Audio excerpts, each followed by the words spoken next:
តែបងតូចទីគេផ្តរនេះប្រក់សបើកណ្ដោអូនកូនអ្នកផ្សា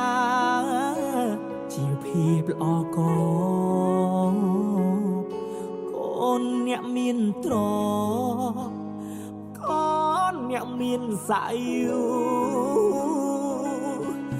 អូនបានសន្យាចប់ការសិក្សារៀបការនឹងបងអូនចូលដល់ក្រុងអូនលងនឹងភ្លើងផ្លេចស្រុកស្រីយើងអូននាងផ្លេចប្រាប់បងហើយស្រុកស្រីយើងស្រៅទុំហើយអូនមកស្រុកទេអូនមកស្រុកទេអូនណាយបងសែនសោកាព្រោះបាត់សង្សារដែលធ្លាប់គៀកាកណ្ដាយយកជ្រៅបងស្រែកហៅបើមិនលឺអូនឆ្លើយ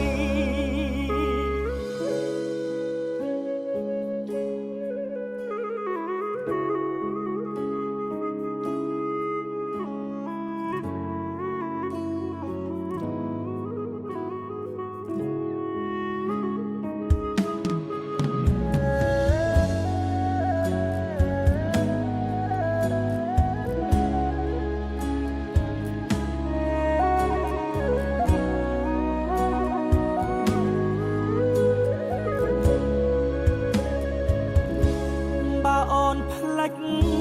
បងក៏ផ្លេចទៅចោបងស្ដាយស្រណោថ្ពាល់ដែលបងធ្លាប់ធ្នមអូនផ្ដល់ស្នាមថើបមួយទុកឲ្យបង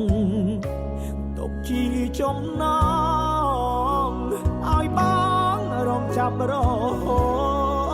តស្រុកស្រីយើងស្រៅទុំហើយអូនមកស្រុកទេអូនមកស្រុកទេអូនណាយបងសែនសោកា